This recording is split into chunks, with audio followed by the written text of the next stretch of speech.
6th standard SS.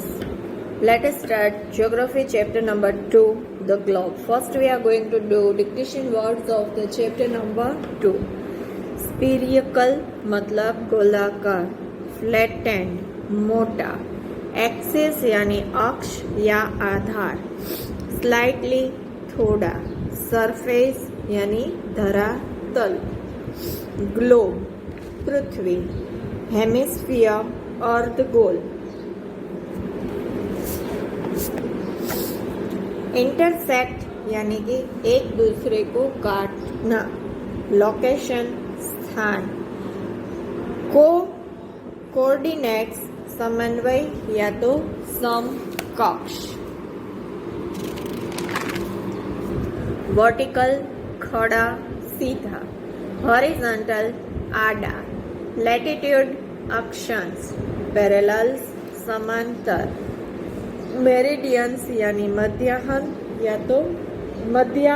या तो शिरोबिंदु मतलब बीच का सेंटर पॉइंट, एब्सोल्यूट पूर्ण, लॉन्गिट्यूड देशांतर, सर्कुलर गोल वृत्तीय, इमेजिनरी काल्पनिक, मेजर्ड मतलब नापा हुआ।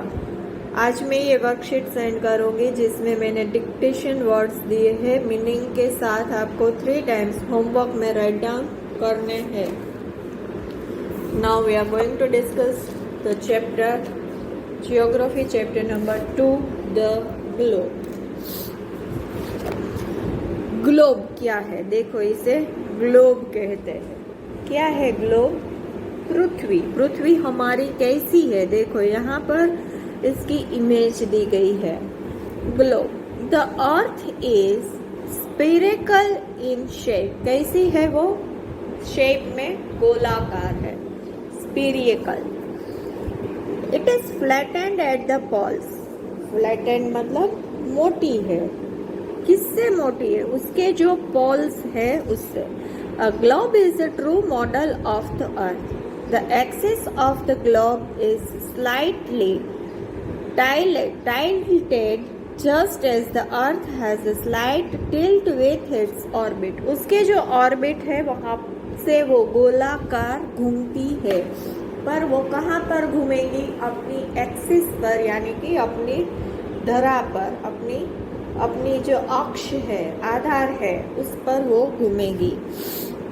It is shown to rotate on a line passing through its centers. वो कहाँ पर? देखो ये इसका एक्सिस है, यहाँ से वो ऐसे गोलाकार घूमती है। This line is known as its axis. ये जो सेंटर पॉइंट है इसको एक्सिस या तो क्या बोला जाता है? धरातल, अक्ष या आधार बोला जाता है। Both the poles, the North Pole and the South Pole, are marked on the globe. North and South Pole यहाँ पर ग्लोब पर मार्क किए जाते हैं। Are marked on the globe. These two poles are the two fixed point of reference on its Earth surface. यानी कि surface का मतलब क्या होता है? अपनी वो धरातल जो होती है, मतलब यहाँ उसका सेंटर पॉइंट है, अक्ष है, एक्सिस है, तो इसको धरातल बोला जाता है। और यहाँ से वो घूमती है नॉर्थ एंड साउथ पोल पर। Another imaginary line running on the globe. Imaginary काल्पनिक लाइन, इमेजिन मैंने किया है, तो वो ग्लोब पर जैसे रनिंग करती है। देखो यहाँ पर दिखाई देती है आपको।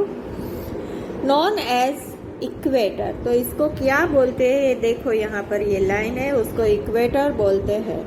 Cuts the globe into 2 equal parts, जो कि ये ग्लोब को 2 इक्वल पार्ट्स में कट करती है। देखो यहाँ पर ये जो इमेजिनरी लाइन है जिसे इक्वेटर कहती है, जो ग्लोब को 2 पार्ट्स में कट करती है। The upper part of the globe is known as the northern hemisphere. Hemisphere का मतलब क्या होगा? अर्धगोल। देखो ये है अर्धगोल और ये भी अर्धगोल है। तो ये जो ऊपर का पार्ट है, upper parts are known as hemisphere and the lower part is known as the southern hemisphere. 2 part में वो अपने सरफेस से दो पार्ट में एक इमेजिनरी लाइन आती है जिसे क्या बोलते हैं, इक्वेटर, यानी कि अर्ध गोलाकार दो पार्ट में ये पार्ट होती है। तो ऊपर के पार्ट को क्या बोलते हैं, नॉर्दर्न हेमिस्फीयर, एंड नीचे के पार्ट को साउदर्न हेमिस्फीयर कहते हैं।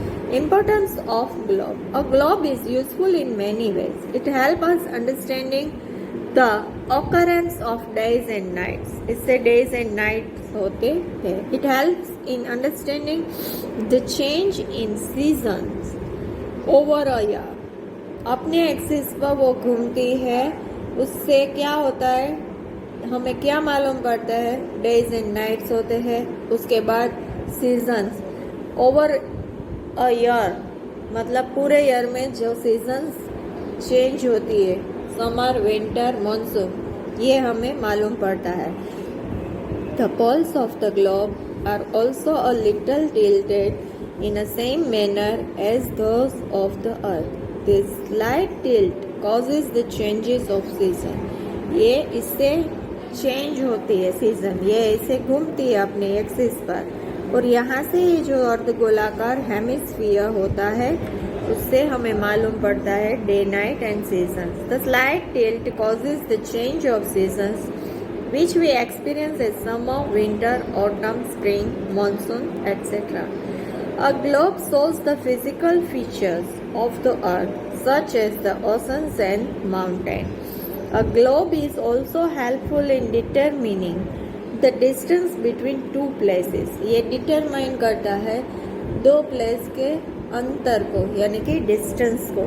It shows directions, relative sizes and shapes of the oceans, continents, islands and seas. यहाँ से continent, islands and sea, ये सब हमें ग्लोब से मालूम पड़ता है। Now, grid. The globe has horizontal and vertical lines. ऊपर खड़ा हुआ एंड आड़ा, यानी कि वर्टिकल एंड हॉरिजॉन्टल लाइंस में इंटरसेक्ट होती है। इंटरसेक्ट यानी एक दूसरे को समांतर काटना। देखो इंटरसेक्ट होता है। A location can be mapped or found on a grid system simply by giving two numbers which are the location's horizontal and vertical coordinates. Coordinates मतलब वो समकक्ष, यानी कि वहाँ पर समन्वय होता है। वर्टिकल यानी खड़ा, एंड हॉरिजॉन्टल मतलब आड़ा। Horizontal mapping lines on the earth are the lines of latitude, यानी कि उस अक्षांश की, लैटिट्यूड मतलब अक्षांश, तो अर्थ के उस अक्षांश पर उसको हॉरिजॉन्टल नापा जाता है, उसका मेजरमेंट माप किया जाता है। Which are known as parallels of latitude. ये जो आप नापते हो, माप करते हो, तो उसको क्या बोलते हैं, पैरेलल ऑफ लैटिट्यूड। पैरेलल मतलब समांतर, वो अपने अक्षांश से या एक्सिस से कितनी समांतर है। तो ये जो माप किया जाता है तो वो माप हॉरिजॉन्टल लैटिट्यूड्स कहा जाता है। Vertical mapping lines on the earth are the lines of longitude. Longitude मतलब देशांतर, उससे दूर। Lines on the earth are the lines of longitudes known as meridian of longitude. Meridian मतलब शिरोबिंदु, मध्य, बीच का। जो ये माप किया जाता है, कब मापा जाता है, जो वर्टिकल, वर्टिकल यानी खड़ा हुआ माप से जहाँ पर शिरोबिंदु तक मध्य में मापा जाता है, तो उसको क्या बोलते हैं, meridians. Meridians of longitude. Now locations of a place. Every place has a location which we sometimes understand in relation to the location of other places. For instance, in order to describe the location of your classroom, you may say that it is next to the staff room. Location. For example, आपका class कहाँ पर है, तो exactly मुझे ये आपको location दिखाना हो तो मैं ऐसे बोलूँगी, ऑफिस से राइट साइड का जो क्लास है तो उसे एग्जैक्टली लोकेशन कहा जाता है।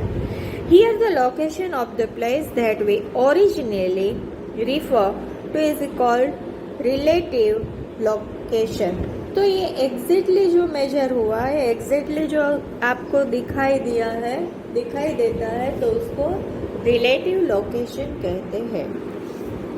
That's all for today.